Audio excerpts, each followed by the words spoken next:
see the title, The Trouble with Principles. I had to wait 2 or 3 days to calm down before I did this video because when the idea to do it first hit me, I have to admit I was in a pretty angry state. I was probably going to say some things to some specific people that would have hurt some feelings, and even now in my calmer state, some of the things I'm going to say in this video may cause me to lose some friends. That's a chance I take. But let's talk about it for a minute. And excuse me if I may tend to ramble on this one a little bit. A lot of thoughts going on in my head, trying to put them in some sort of order.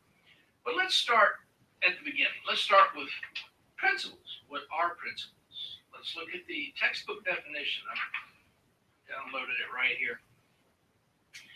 Principles, a fundamental truth or proposition that serves as the foundation for a system of belief or behavior, or for a chain of reasoning. As an example, the basic principles of Christianity.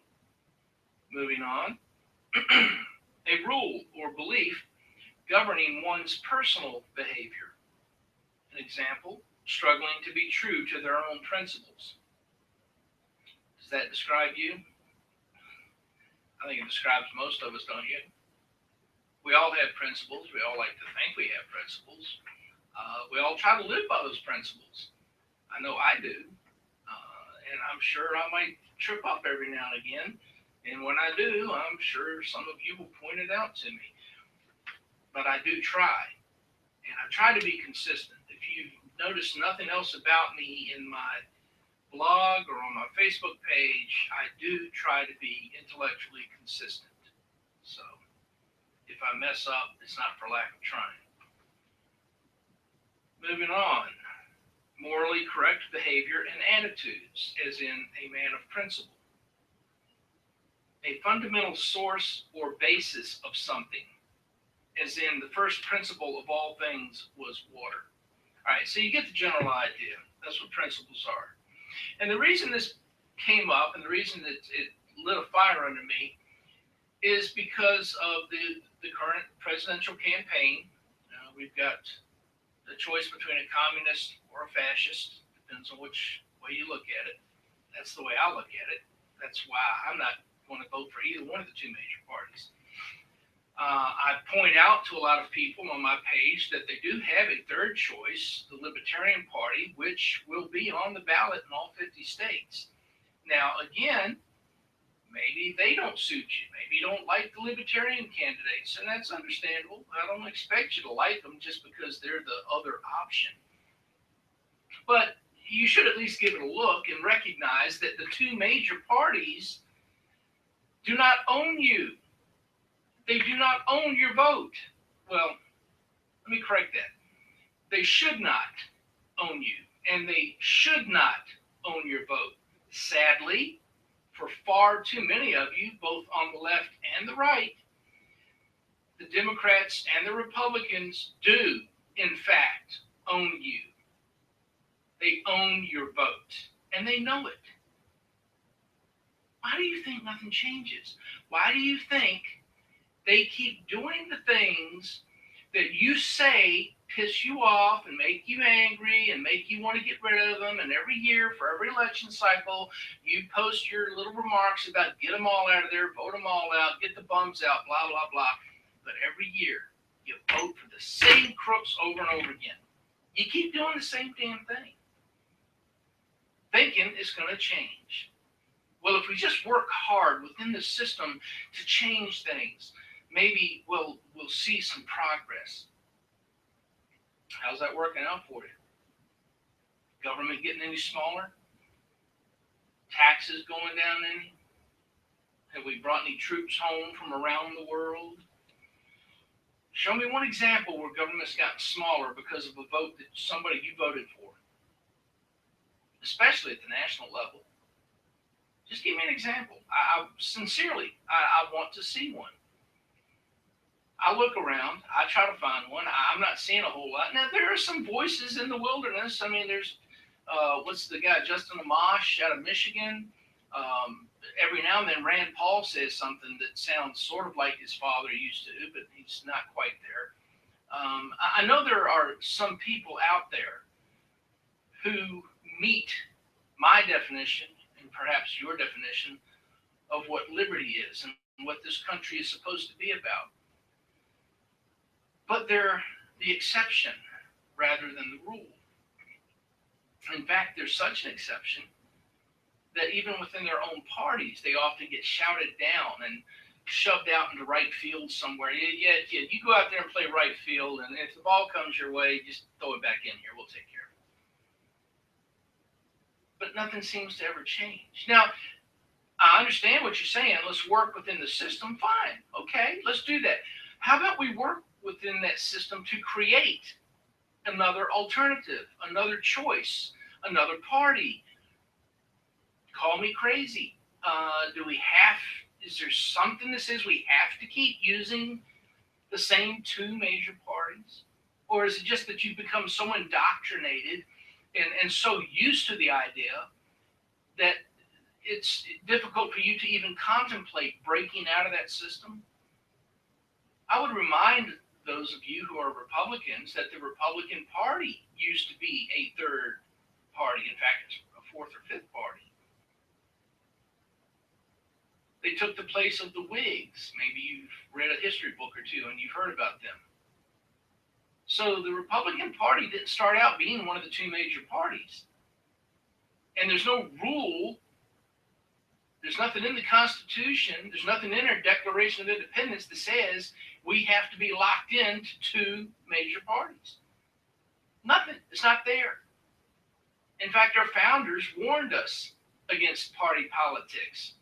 George Washington, in particular, in his farewell address after his second term, said to beware of party politics, and we've seen it come to fruition. You care more about your party than you do about the Constitution, than you do about the Declaration of Independence, and than you do about your country. As long as your party is doing well, and as long as you can get a seat at that table within your party while you feel like everything's just fine. Sorry, I don't buy that. I don't play that game. To quote a old TV character, homie, don't play that. Now, yes, you can vote for individuals. Maybe within your party there is a specific individual who is worthy of your vote. But this continued effort to vote for somebody just because they're in your party. Okay, that guy, I know he sucks. He's not as good as I'd like him to be, but at least he's not a Democrat. Or if you're a Democrat, yeah, that guy, oh, he's a fascist. I can't stand that guy, but at least he's not we got to vote for the Democrat because at least he's not a Republican. I don't even know how to respond to something that stupid. I just don't. I'm sorry. You can get pissed off at me if you want to. You can unfriend me on Facebook if you want to. Whatever floats your boat. I just don't get it. How do you talk on the one hand about principles, having them, exercising them, respecting them, and then on the other hand, well, I'm going to vote for the lesser of two evils.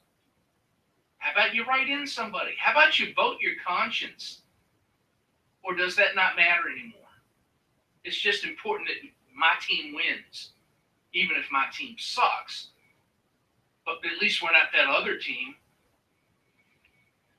I just wish sometimes, and I wish I could find some way to get it across to you, what you look like and what you sound like when you do that. I fancy myself as being rather proficient with the English language, with the written word, with being able to express myself and get my ideas across. But for the life of me, I can't think of a way to get it across to you what you look like when you do that and when you talk that way. If principles matter, then you have to adhere to them. Otherwise, they mean nothing. Even if it means you have a bumpy road for a while, even if it means things get a little worse before they get a little better. Because I got to tell you, right now, the way we're going about it, Things aren't getting better. The two major parties are not making things better. I don't care which side you're on. They both suck. Neither one of them gives a shit about you. Do you understand that? All they care about is accruing more power and more wealth. And they will say anything and do anything that they have to do to make that happen. In the meantime, you and I sit back here and we're thinking, well, who do we vote for next election? We need to get somebody in there who understands the Constitution, the concept of limited government, and the concept that the government serves us. We don't serve the government. But then you settle once again. Well, I know he's not what I really want, but at least he's not that other team. I wrote some notes for myself. People talk about change. They talk about working for change. But they always talk about working for change within the two major parties, as if those are the only two options we have. Because if we dare to break out of that paradigm, oh God, the world will implode. Life as we know it will cease to exist. Folks, life as we knew it, those of you who are my age, life as we knew it when we were kids has changed. It has gotten worse. We have fewer freedoms. We spend more money as a government. Our debt continues to go up. Our Bill of Rights is ignored and abused consistently, not by the police, by the court system, by the Supreme Court, by politicians. We do have in this country now a caste system where some people are a little bit better than others. The law does not apply equally to everybody. Some people have special privileges that others of us don't. You know what I mean. Don't sit there and act ignorant.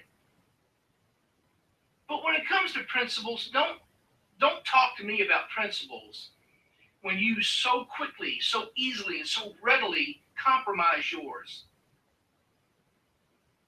I'm not voting for Donald Trump. I don't like him. I don't trust him. I think he's a lying piece of crap. I'm not voting for Hillary Clinton. She's a crook. She's a liar. She's had people killed. I don't trust her as far as I can spit canal water.